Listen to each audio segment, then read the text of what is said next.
The phone on the desk buzzed, its red light blinking urgently in the darkness. It was a call, like any other, that pierced the quiet murmur of the night shift at the station. Officer Davis, a man hardened by years on the force, picked up the receiver. His partner, the rookie Parker, watched with a mix of anticipation and boredom. "We have a possible 1031, the dispatcher's voice crackled through the speaker. Multiple witnesses reporting strange lights and sounds. Out by Durston's Field. Durston's Field was a desolate patch of land on the edge of town, known for late-night teenage shenanigans and little else. Davis sighed. Another night, another strange call. He looked at Parker, a smirk playing on his lips. "Sounds like a fun time, rookie. You ready for your close-up?" Parker, eager to prove himself, simply nodded, adrenaline already coursing through his veins. The patrol car sliced through the deserted streets, its siren wailing, breaking the eerie silence of the night. The flashing red and blue lights painted the buildings in fleeting hues of danger. As they approached Durston's Field, the only sound was the rhythmic thump of their hearts against the silence of the approaching unknown. They arrived at a scene that seemed ripped from a fever dream. Several cars were haphazardly parked near the entrance of the field, their occupants standing in small, frightened groups. Whispers floated through the air, punctuated by nervous glances towards the vast emptiness of the field. Davis and Parker stepped out of the car and into the unsettling tableau. The air hung heavy, thick with anticipation and fear. A group of teenagers, their faces pale and drawn, were the first to approach. Their words tumbled out in a torrent of fear and excitement. They spoke of strange lights dancing in the sky, of an ear-splitting sound that seemed to claw its way out from the bowels of the earth. Davis listened patiently, his years of experience telling him that fear, like a prism, could distort even the most mundane event.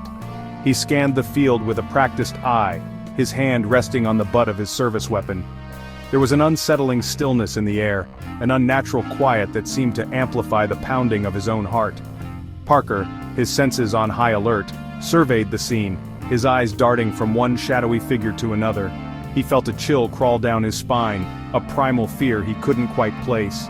He'd been a cop for less than a year, and nothing in his training had prepared him for this. The darkness of the field seemed to press in, suffocating, hiding something unknowable and terrifying.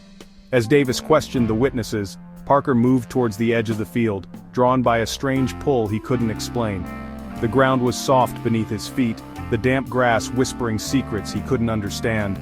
He shined his flashlight into the darkness, the beam cutting through the gloom like a knife. But the light revealed nothing but more darkness, deeper and more profound. He felt a presence there, watching him from the shadows. A cold dread settled in the pit of his stomach. He called out, his voice tight with a fear he couldn't disguise. "Is someone there?" Only silence answered him.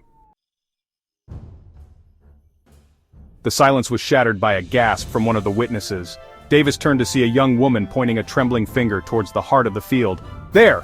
I saw something move!" she cried, her voice high-pitched and frantic. Davis and Parker exchanged a look, a silent acknowledgement of the growing unease that had settled over them. They moved cautiously towards the indicated spot, their flashlights cutting through the darkness, searching for the source of the disturbance. The air grew colder, the silence deeper. They were surrounded by the unseen, the unknown. And then they saw it.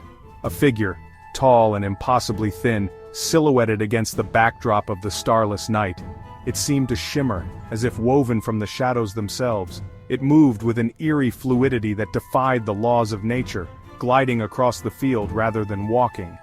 The officers froze, their minds struggling to comprehend what their eyes were seeing.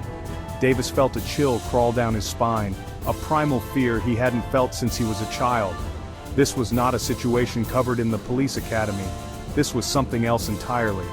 He drew his weapon, his hand trembling slightly, and shouted, "Police! Stop where you are!" The figure paused, its head turning slowly towards them. For a moment their eyes met across the vast emptiness of the field. Parker swore he could feel an intelligence in that gaze, cold and ancient. Then, with a speed that defied comprehension, the figure darted to the left, disappearing into the thick undergrowth that bordered the field. Davis and Parker, their training kicking in, immediately gave chase, their hearts pounding in their chests. But it was no use. The figure was gone.